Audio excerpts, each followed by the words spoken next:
What was that? What were you talking about exactly? I was talking about the Joe Rogan podcast. He had a guest Yeah. that claimed he worked at 51. He claimed And that. he got- Does he actually work there? Well, it was later proven that it was a whole story. Like they say he didn't work there, but then later it was proven that he worked there through the documents and all that. So he actually did work there. Okay. But they said he didn't. And what's the Yeah, story so it was- there?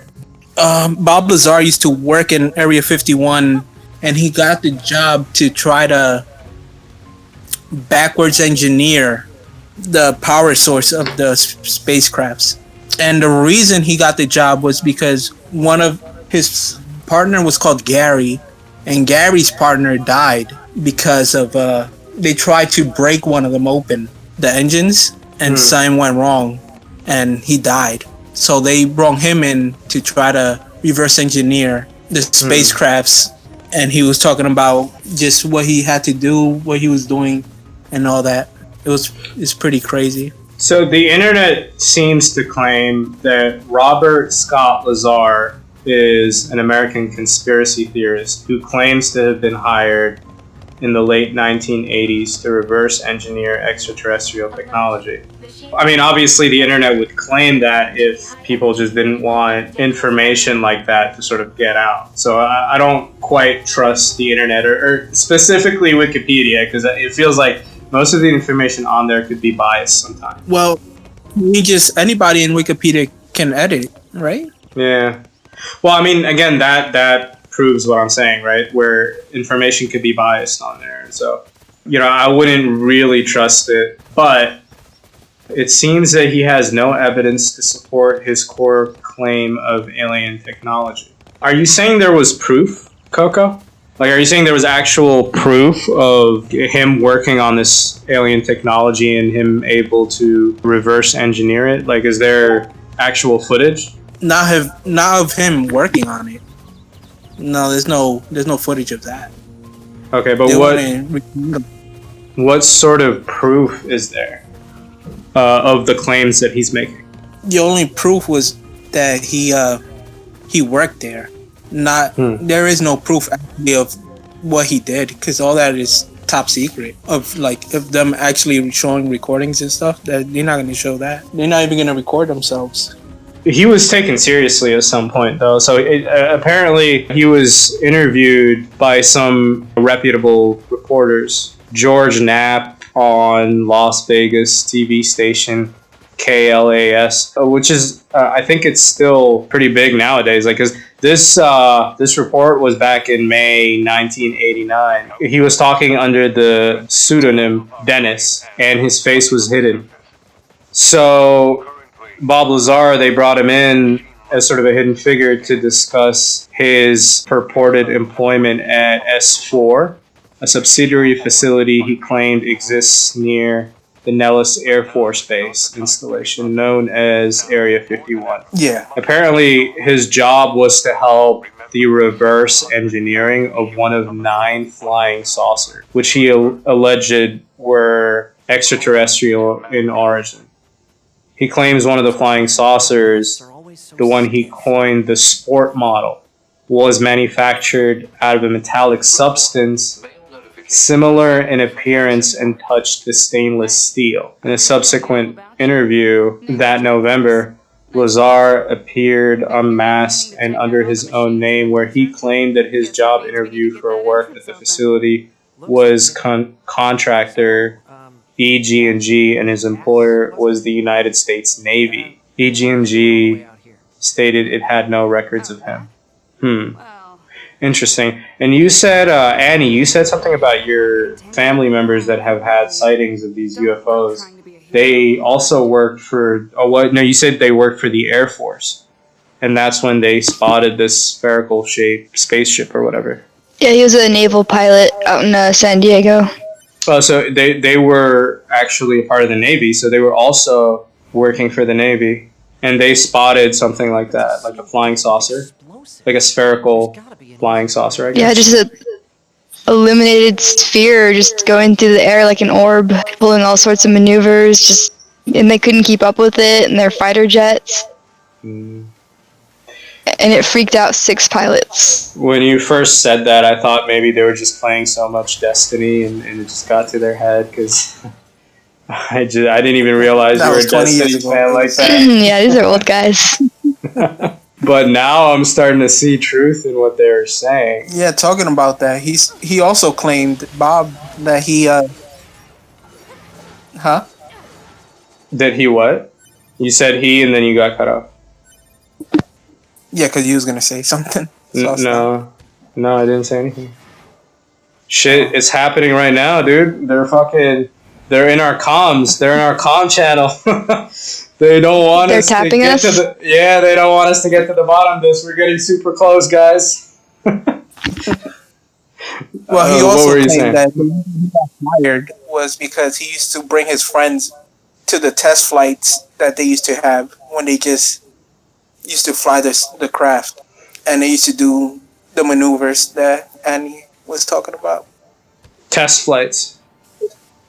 Yeah, except the shooting straight up because it was like low. So Low to the ground. they've had test flights with the UFOs. Is that what you're saying? No, with the spacecraft that he was working on, that they used to fly it and do test runs. Yeah, the UFOs, right? The 9 saucers. Yeah, but he only worked on one of them. Oh, okay. And so they actually managed to get it to work despite, his partner that died. No, it always worked. They wanted to figure out how it worked. Okay. And it went wrong for his partner. Yeah, but that was different. That was like a different thing that they try to do. They try to open it. Like they try to open one of them. They have multiple of the Here it is. Here it is. So Lazar has claimed that the propulsion of the studied vehicle ran on an antimatter reactor. And so they were dealing, according to him, they were dealing with technology that they had never heard of before. And was fueled by the chemical element with atomic number 115, E115, which at the time was provisionally named unum pentium. I've never heard of an atomic number 115. Don't they end at around like 80 something? Damn, I should have been paying more attention in chemistry class, but I don't think it ever went. Like, do you guys remember the periodic table?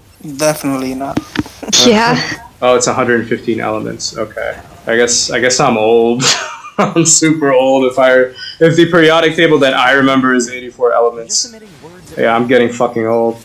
Okay, so yeah, this is the element 115, which is during that time it had a different name, and it had not yet been artificially created. It was first synthesized in 2003 and later named Moscovium. He further said that the propulsion system relied on a stable isotope of E115, which allegedly generates a gravity wave that allowed the vehicle to fly and to evade visual detection by bending light around it. That's insane. Yeah. Yo, this is real. That's crazy. That's like And he talked. So they could have created an entirely new energy resource from this technology, which I wonder if they actually do have it. We just have never heard of it yet. I wonder if this is like part of the military right now, because like if you guys notice, they cover a lot of distance a lot faster than they should, or at least it seems so. Like especially during the war with Syria. When Obama was moving the troops, like how fast he was able to move the troops there before they actually entered the mainland. It's a bit, like, I'm a bit skeptical of if this thing actually really did exist or not, because I feel like we would have already known about its existence. Like, if this technology does exist, someone would have surely spotted it, and it wouldn't just be like an article that's like 11 years old. I'm saying, Bob, he recorded the flights also. Yeah. I wonder if there's actually, like, if we could find footage of this. Lazar also said the craft was dismantled, and the reactor he studied was stopped by a sphere or a semi-sphere which emitted a force field capable of repulsing human flesh. Dude, That is gnarly. Yo, I think Annie, this is your first episode, and I think we're already freaking you out. I don't think you're gonna be on here again because if I were you, I'd be freaking out right now. Oh yeah, just hearing some of your stories gave me chills. Your family wasn't tripping, yo. What? Dude, did you hear that? So the antimatter reactor that he was studying was actually topped by a sphere or a semi-sphere. So what they were seeing actually existed, but it wasn't. I guess it was actually them who created it in a spherical form, and then were able to use that technology to propel it. If this account is true, at least. Like he talked about that the actual the propulsion engine itself is like pressure based. So to turn it on was easy. You just had to put the thing on top of it, and it turned on. And when you turned it off, it turned off. It was pressure sensitive. Yeah, but what I'm saying is they're the ones that topped it off with the sphere, right? And so that's what Annie's family saw. It wasn't just the UFO. It was based off of alien technology, according to the article at least. But what her parents saw was actually a sphere that was built in by, whoever was using it to test it.